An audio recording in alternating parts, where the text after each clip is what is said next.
Hi dear children, ഇന്ന് നമ്മൾ കെമിസ്ട്രിയിലെ ഒരു പുതിയ ടോപ്പിക്കുമായിട്ടാണ് എത്തിയിരിക്കുന്നത്. Fountain experiment.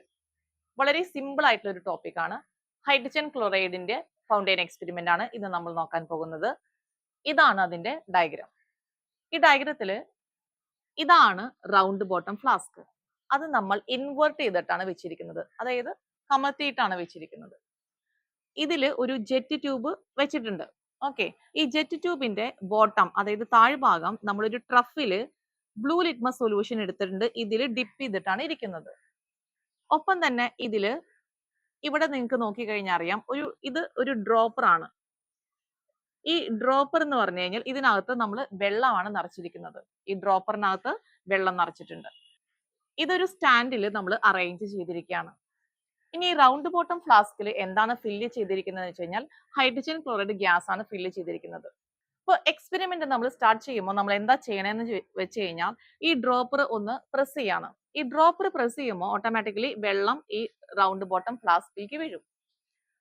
ഈ HCl ഗ്യാസിന്റെ ഒരു പ്രത്യേക നേച്ചർ എന്ന് വെച്ച് കഴിഞ്ഞാൽ അത് ഭയങ്കര ഹൈലി സോളുബിൾ ആണ്. ഏതില്? വാട്ടറിൽ. It is highly soluble in water. അപ്പൊ ഓട്ടോമാറ്റിക്കലി ഈ എൻറ്റയർ ഗ്യാസ് ഈ വെള്ളത്തിൽ ലയിക്കും.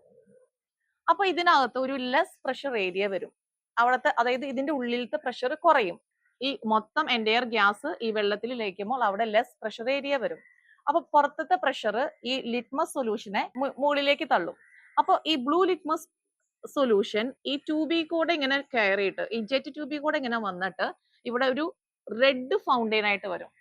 എന്തുകൊണ്ട് അവിടെ റെഡ് ഫൗണ്ടെയിൻ വന്നു എന്ന് വെച്ച് കഴിഞ്ഞാൽ ഹൈഡ്രജൻ ക്ലോറൈഡ്, അതായത് ഹൈഡ്രോക്ലോറിക് ആസിഡ്, ഇപ്പൊ ഇത് ഹൈഡ്രോക്ലോറിക് ആസിഡ് ആയി മാറി. കാരണം ഇത് വെള്ളത്തിൽ ലയിച്ചപ്പോൾ ഹൈഡ്രോക്ലോറിക് ആസിഡ് ആയി മാറി.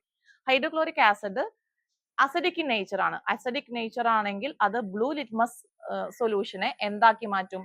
റെഡ് ആക്കി മാറ്റും. അപ്പോൾ ഇതാണ് നമ്മളുടെ ഫൗണ്ടെയിൻ എക്സ്പെരിമെന്റ്. ഈ എക്സ്പെരിമെന്റിൽ നിന്ന് നമുക്ക് രണ്ട് കാര്യങ്ങളാണ് പ്രൂവ് ചെയ്യാൻ പറ്റുന്നത്. ഫസ്റ്റത്തെ ഒരു കാര്യം എന്ന് പറയുന്നത് HCl is highly soluble in water. ഒപ്പം തന്നെ ഇതിൽ നിന്ന് നമുക്ക് ഒരു കാര്യം കൂടി ഇവിടെ പ്രൂവ് ചെയ്യാൻ പറ്റും. ഹൈഡ്രോക്ലോറിക് ആസിഡ് അല്ലെങ്കിൽ ഹൈഡ്രോക്ലോറിക് ആസിഡ് എന്ന് പറയുന്നത് അസിഡിക് ഇൻ നേച്ചർ ആണ്. കാരണം it turns blue litmus solution into red. Okay,